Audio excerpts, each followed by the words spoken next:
ദൈവത്തിനും തിരുക്കുമാരനും സ്തുതി. എൻ്റെ പേര് മെർലിൻ ജോൺസൺ. ഞാൻ തൊടുപുഴയിൽ നിന്ന് വരുന്നു. ഞാനിവിടെ ആദ്യമായി വരുന്നത് കഴിഞ്ഞ വർഷം ജൂൺ 2023 എനിക്ക് 2022 എംടെക് പാസ്സായി കഴിഞ്ഞപ്പോൾ ഒരു ജോലി കിട്ടിയിട്ടുണ്ടായിരുന്നു. ഞാൻ കൺസൾട്ടൻ്റായിരുന്നു ആദ്യം കയറിയിട്ടുണ്ടായിരുന്നേ. അപ്പോൾ ക്ലയൻറ്റ് നമുക്ക് ഇൻറ്റേൺഷിപ്പ് കഴിയുമ്പോൾ കിട്ടണം. പക്ഷേ ഞാൻ കറക്റ്റായിട്ട് ഇൻറ്റേൺഷിപ്പ് പൂർത്തിയാക്കിയ സമയത്ത് റിസഷൻ വന്നു. അപ്പോൾ എന്ത് ചെയ്തിട്ടും ഇൻ്റർവ്യൂസ് അറ്റൻഡ് ചെയ്യാൻ പറ്റുന്നില്ല. ഇൻ്റർവ്യൂസ് ഉണ്ടായിരുന്നില്ല അവർക്ക് തരാനായിട്ട്. അപ്പോൾ ഏകദേശം ഒരു 3-4 മാസത്തോളം ഞാൻ വെയിറ്റ് ചെയ്തു ഇൻ്റർവ്യൂസിന് വേണ്ടിയിട്ട്. പക്ഷെ കൂടെയുള്ള ആളുകൾക്ക് പിന്നെയും കിട്ടുന്നുണ്ട്. എംടെക് ആയതിൻ്റെ പുറത്ത് മാത്രം അവർക്ക് ബിടെക് മതി എന്ന് പറഞ്ഞ് അവർ ഇൻ്റർവ്യൂസ് തരുന്നുണ്ടായിരുന്നില്ല. അപ്പോൾ എനിക്ക് വേറെ ഓപ്ഷനൊന്നും ഉണ്ടായിരുന്നില്ല. ഒന്നാമത്തെ കാരണം ബോണ്ട് ഓൾറെഡി 3 ഇയർ സൈൻ ചെയ്തിട്ടുണ്ട്. അതുകൊണ്ട് തന്നെ അവിടെ നിന്ന് തിരിച്ചു പോരാനും പറ്റില്ല, അവിടെ നിൽക്കാനും പറ്റില്ല. മൊത്തം പ്രശ്നങ്ങളായിരുന്നു. അപ്പോൾ അങ്ങനെ ഞാനൊരു 3-4 മാസം വെയിറ്റ് ചെയ്ത് കഴിഞ്ഞപ്പോഴാണ് ആകെപ്പാടെ വിഷമത്തിലായിരുന്നു. എന്താ ചെയ്യേണ്ടതെന്ന് എനിക്കറിയില്ല. അപ്പോൾ അങ്ങനെ ഒരു ദിവസം ഞാൻ എൻ്റെ പള്ളിയിൽ, ഇടവപ്പള്ളിയിൽ ഞാൻ ചെന്ന സമയത്തായിരുന്നു ഒരു കുട്ടി എനിക്ക് കൊണ്ടുവന്ന് ഈ കൃപാസനത്തിൻ്റെ പത്രം എനിക്ക് തന്നു. അപ്പോൾ ഞാൻ കേട്ടിട്ടുണ്ട് ഇതിനു മുന്നേ കൃപാസനത്തെക്കുറിച്ച്, എൻ്റെ അമ്മ പറഞ്ഞ് കേട്ടിട്ടുണ്ട്. പക്ഷേ ഒരുപാട് ദൂരെ ആയതുകൊണ്ട് ഇവിടെ വരവ് നടക്കുമോയെന്ന് അമ്മ ഇങ്ങനെ ചോദിക്കുമായിരുന്നു. ഞങ്ങൾ 2 പേരും അല്ലേ ഉള്ളൂ, ഇപ്പം എല്ലാവരും വീട്ടിൽ നിന്ന് ഒരുമിച്ച് വരത്തില്ലല്ലോ എന്നൊക്കെ പറഞ്ഞ് ഞങ്ങൾ അതങ്ങ് വേണ്ടാന്ന് വെച്ചേക്കുമായിരുന്നു. അപ്പോൾ എൻ്റെ ഈ വിഷമം കണ്ടു കഴിഞ്ഞപ്പോൾ അമ്മ എൻ്റെ അടുത്ത് പറഞ്ഞു, എന്നാൽ നമുക്കൊന്ന് പോയി നോക്കാം. എന്തായാലും ഇതിപ്പം പള്ളി വന്നപ്പോൾ ദൈവത്തിനടുത്ത് പ്രാർത്ഥിക്കാൻ വന്നപ്പോഴല്ലേ നമുക്ക് ഇങ്ങനൊരു അവസരം ദൈവം മുന്നിൽ കൊണ്ടുവന്ന് തന്നത്. അപ്പോൾ എന്തായാലും നമുക്ക് പോകാമെന്ന് പറഞ്ഞു. അപ്പോൾ അങ്ങനെ ഞാനും അമ്മയും എൻ്റെ കസിനും ഉണ്ടായിരുന്നു. ഞങ്ങൾ അങ്ങനെ എല്ലാവരും വന്നാണ് ഇവിടെ ആദ്യമായിട്ട് വന്ന് ഉടമ്പടി എടുത്തത്. ഉടമ്പടി എടുക്കുന്നത് വരെ ഞാൻ പ്രാർത്ഥിക്കുമായിരുന്നു, പള്ളിയിൽ പോകും, എല്ലാ കാര്യങ്ങളും ഞാൻ ചെയ്യുമായിരുന്നു. പക്ഷേ അതിൻ്റെ പ്രാധാന്യം എത്രമാത്രം ഉണ്ടെന്നും കുടുംബ പ്രാർത്ഥനയുടെ ശക്തി എന്തുമാത്രം ഉണ്ടെന്നും ഞാൻ എൻ്റെ സ്വന്തം കുടുംബത്തിൽ അത്രയധികം നന്നായിട്ട് അനുഭവിച്ചറിഞ്ഞിട്ടുണ്ട് ഈ ഒരു വർഷത്തിനിടയ്ക്ക്. എൻ്റെ പപ്പ പെട്ടെന്ന് ദേഷ്യം വരും, ഞങ്ങൾ പറയുന്ന കേൾക്കില്ല, അങ്ങനെയൊക്കെയുള്ളൊരു സ്വഭാവം ഉണ്ടായിരുന്നു. ആ സ്വഭാവമൊക്കെ പെട്ടെന്ന് തന്നെ മാറുന്നതായിട്ട് എനിക്ക് മനസ്സിലായിട്ടുണ്ട്. അതുപോലെ തന്നെ എനിക്ക് ജോലി കിട്ടുന്നത് മാത്രമല്ലായിരുന്നു പ്രശ്നം, എൻ്റെ വീടിനും കുറച്ച് പ്രശ്നങ്ങളൊക്കെ ഉണ്ടായിരുന്നു. അപ്പോൾ ജോലിയുടെ കാര്യം പറയുകയാണെന്നുണ്ടെങ്കിൽ ഞാൻ ഇവിടെ വന്ന് ഉടമ്പടി എടുത്ത് ആദ്യത്തെ തവണ വന്ന് പുതുക്കുകയും കൂടി ചെയ്തു. ഒരു തവണ പുതുക്കുകയും കൂടി ചെയ്ത് കഴിഞ്ഞിട്ട് 4-ാം മാസം എനിക്ക് ഇൻ്റർവ്യൂ പോലും ഇല്ലാതെ അവർ തന്നെ ഡയറക്റ്റായിട്ട് പറഞ്ഞു, ഓൾറെഡി സെലക്ട് ചെയ്തു, ഒരു കുഴപ്പമില്ല, ഈ ഡയറക്റ്റായിട്ട് പോയി ജോയിൻ ചെയ്തോളാൻ പറഞ്ഞു. അങ്ങനെ അധികം ആരും അവർ എടുക്കില്ല ഇൻ്റർവ്യൂ ഇല്ലാതെ. അപ്പോൾ ഞാൻ ചോദിച്ചു എന്തുകൊണ്ട് അവർ ഇൻ്റർവ്യൂ ഇല്ലാതെ എടുത്തതെന്ന് ചോദിച്ചു.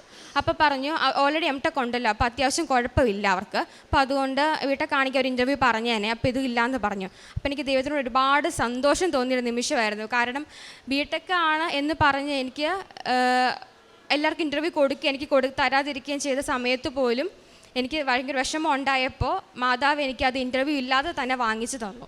അപ്പോൾ അതുകൊണ്ട് എനിക്ക് ഒരുപാട് സന്തോഷമുണ്ടായൊരു കാര്യമാണത്. എൻ്റെ ജീവിതത്തിൽ ഞാൻ ആദ്യം വെച്ച നിയോഗം അത് തന്നെയായിരുന്നു. പിന്നെ രണ്ടാമത്തേത് എൻ്റെ വീട്. ഞാൻ 6 വർഷമായിട്ട് എൻ്റെ സ്വന്തം, എനിക്ക് 2 വീടുകളുണ്ട്. അപ്പോൾ എൻ്റെ ഒരു വീട്ടിൽ നിന്ന് ഞാൻ അടുത്ത വീട്ടിലേക്ക് മാറി താമസിക്കേണ്ടതായിട്ട് വന്നു. എന്ന് വെച്ചാൽ വീടിന് ചെറിയ എന്തൊക്കെയോ പ്രശ്നങ്ങൾ, നമുക്ക് ചെറിയ കുടുംബ പ്രശ്നങ്ങളുണ്ടാവും, ചെറിയ അപകടങ്ങൾ.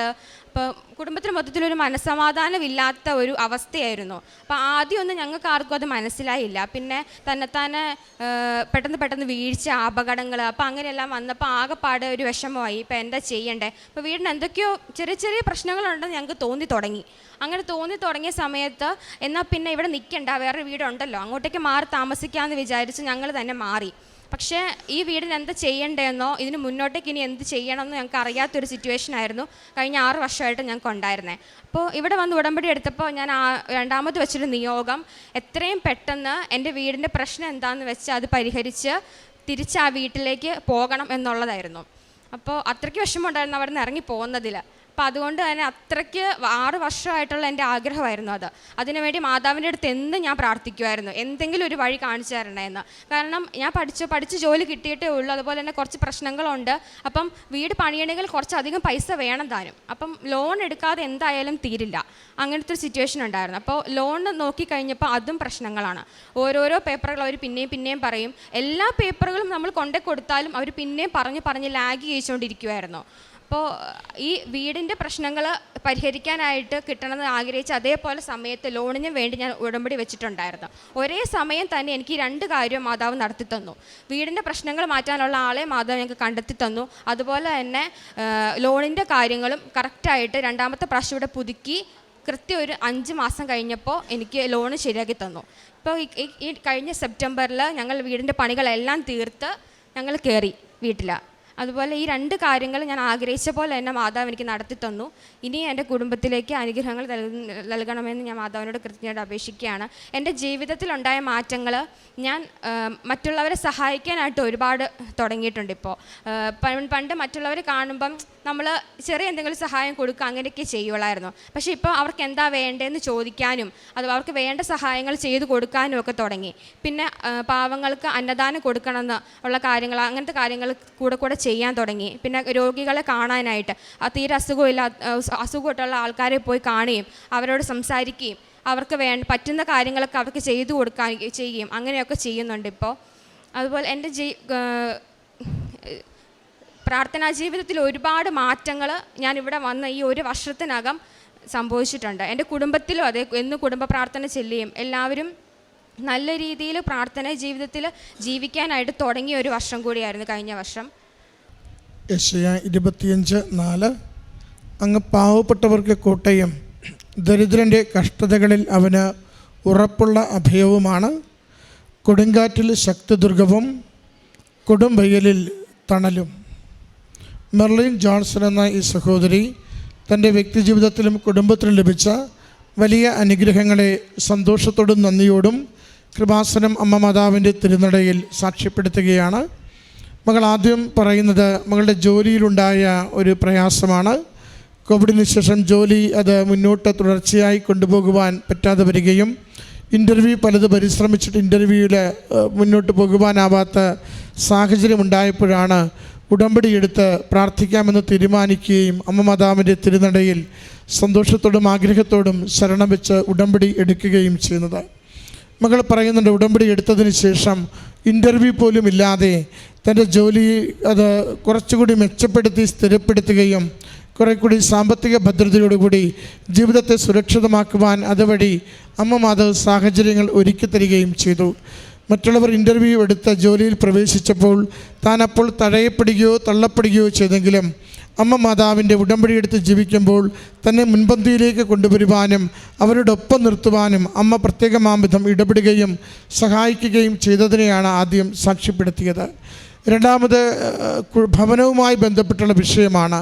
ഏറെ ക്ലേശത്തിലൂടെ പോയ നാളുകൾ, എല്ലാവർക്കും അപകടം, എല്ലാവർക്കും രോഗാവസ്ഥകൾ, പരസ്പരം കലഹിക്കുന്ന സ്ഥിരം സാഹചര്യങ്ങൾ, അത് വീടിനകത്ത് എന്തോ ഒരു സ്വാധീന ശക്തിയുടെ കുറവുകൾ, വീടിനകത്തിൻ്റെ നിർമ്മാണത്തിലുള്ള അപാകതകൾ, എന്തൊക്കെയോ ബുദ്ധിമുട്ടുകൾ വീടിനകത്ത് തിരിച്ചറിഞ്ഞുകൊണ്ടാണ് പുതിയ വീട്ടിൽ നിന്നും അവർ മറ്റൊരു സ്വന്തം വീട്ടിലേക്ക് തന്നെ മാറുന്നത്.